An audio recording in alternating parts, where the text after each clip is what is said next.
Winter Wheat by Anne McDuffie.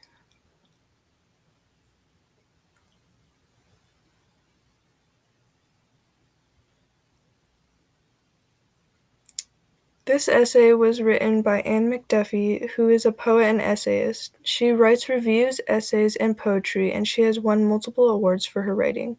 A quick summary of the essay is the narrator is reminiscing on moments she had with her grandfather, and we learn that he is hardworking and loving and tells exaggerated stories about what he has done in his life. We can gather from this that he loves to live life the fun way and ignore all of the bad parts, which he leaves out of his stories. A theme that I gathered was that you shouldn't take your loved ones for granted and always cherish them and what they do for you.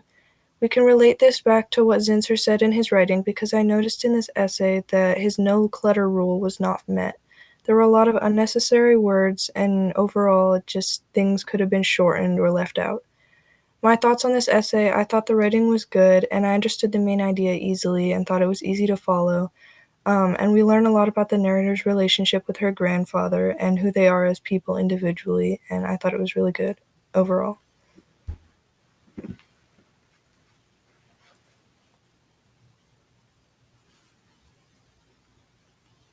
Language. How does Miss McDuffie use grammar effectively?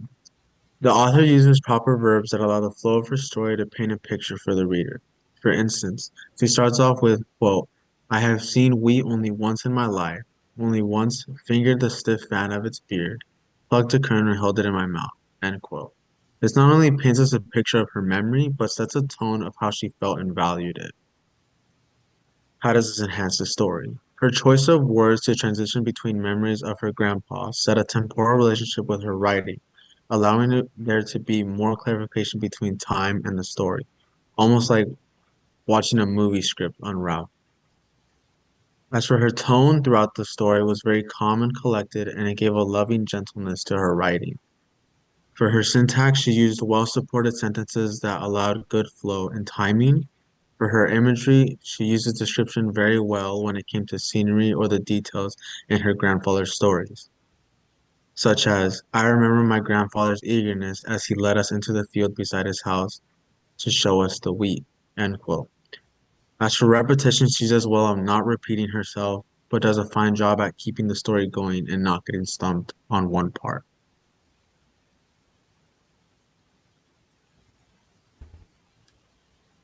And for the tenets. First, humanity. McDuffie used McDuffie uses very human language, with giving more attention to the individual and the emotions that they are feeling throughout. It doesn't sound robotic, using details that show humanity. Sim- Two, simplicity.